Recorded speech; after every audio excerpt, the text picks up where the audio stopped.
প্রধানমন্ত্রী তারেক রহমানের কাছে আমাদের অনুরোধ থাকবে যে সে যে নির্বাচনী প্রতিশ্রুতি দিয়েছেন দ্রব্যমূল্যের ঊর্ধ্বগতি লাগাম ধরার জন্য, সেটা যেন তিনি দ্রুত পদক্ষেপ নেয়। খেজুর বুট থেকে শুরু করে দাম বেড়েছে গরুর মাংসর বাজার পর্যন্ত, কোনটা বসে নেই, দাম বেড়েছে সব ধরনের দ্রব্যমূল্যের। রমজান আসলেই যেন চোখে পড়ে এমন দৃশ্য। বাংলাদেশের এই সিন্ডিকেট তাহলে কি কোনোদিনই ভাঙবে না? চলতে থাকবে এরকমভাবে, শুধু ভুক্তভোগী সাধারণ ক্রেতা। বড় ধরনের চমক এসেছে লেবুর বাজারে। যে লেবু ছিল 20 থেকে 30 টাকা হালি, সেই লেবু এক ধাপে বেড়ে হয়েছে 80 থেকে 100 টাকা হালি। এ কেমন বাজার দর? লেবুর আলী 80 টাকা, লেবুর আলী 80 টাকা, লেবুর আলী 80 টাকা, লেবুর আলী 80 টাকা, ওই 80 লেবুর আলী 80, লেবুর আলী 80। লেবুর হালি 80 থেকে 100 টাকা। দাম বেড়েছে বেগুনের দাম, বসে নেই যেন অন্যান্য দ্রব্য সামগ্রী। এদিকে তরমুজের বাজারের কথা তো বলাই যাবে না। তরমুজের গায়ে যেন আগুন। বিক্রি হচ্ছে 100 থেকে 120 টাকা কেজি। সর্বনিম্ন যদি তরমুজ বিক্রি হয় সেটি হচ্ছে 80 থেকে 90 টাকা কেজি দরে। সাধারণ মানুষের যেন ধরাছোঁয়ার বাইরে। তরমুজ কত করে বিক্রি করছেন? কেজি 90। তরমুজ কি কেজিতে বিক্রি হয় না পিসে বিক্রি হয়? পিস কেজি দোনোটাই। আচ্ছা, আপনারা কিনে আনেন কিভাবে, মানে পিসে না কেজিতে? বর্তমানে কেজি হিসাবে কিনে আনি। কেজি হিসাবে কিনে নিয়ে আসেন, মানে আপনাদের এই যেখান থেকে আনেন, কোথা থেকে আনেন এগুলো? কারণ বাজার কারণ থেকে কেজি হিসাবে আনেন। কেজি হিসাবে তাহলে কত করে বিক্রি করছেন এখন কেজি? 90 টাকা ব্যস্ত আছি, আজকে 80 টাকা কিনা পড়ছে। আপনারা কিনে নিয়ে আসেন 80 টাকা কেজি, জি বিক্রি করছেন 90। এই রমজানের দাম বাড়ছে কিনা কি মনে করেন? একটু বাড়তি।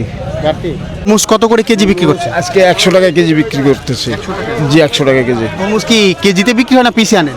কেজিতে আনি, আমরাও কেজিতে মাইপা আনি।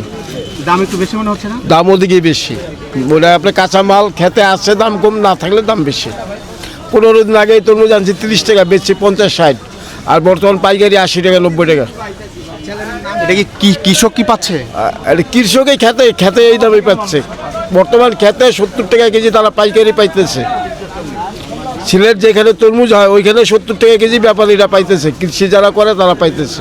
এবার চলুন শুনে আসি সাধারণ মানুষের কথা, যারা কিনে, যারা দিনমজুরি, যারা বাজার করে প্রতিদিন, তাদের কথা। এই রমজানে কি পরিমাণ দাম বেড়েছে তাদের মুখ থেকে শুনবো। শুধুমাত্র শাকসবজি নয়, কাঁচামরিচ থেকে শুরু করে সব কিছু নিত্য প্রয়োজনীয় জিনিসের দামই যেন বেড়েছে এই রমজানে। দাম অনেক বেড়ে গেছে মনে হচ্ছে। যেমন শসা অনেক বেশি দাম, 100 টাকা শসা গত সপ্তাহে মনে হয় 60 টাকা এরকম ছিল, 60 কিংবা 70, এখন 100 টাকা দিচ্ছে।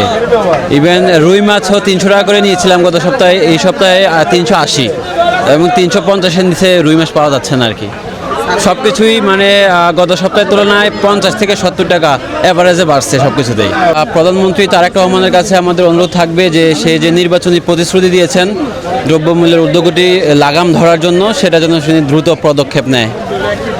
শুধু কথায় নয়, মানে কাজে আমরা দেখতে চাই। পূজা আসলে তো কিছু কিছু জিনিসের দাম এমনি বাইরে যায়। ধরেন ওইখান থেকে না বাড়াইলেও এরা বাড়াই দেয়, ঠিক আছে, অটো বাইরে যায়। রমজান আসলে এরা এটা অজুহাত দিয়ে এই জিনিসগুলা করে। ব্যবসায়ী সিন্ডিকেট কিনে। হ্যাঁ, এটা ব্যবসায়ী সিন্ডিকেটই তো। তাছাড়া আর কি সাধারণ মানুষ তো খালি মনে করেন যে তাদের ইসের শিকার আর কি, ভুক্তভোগী।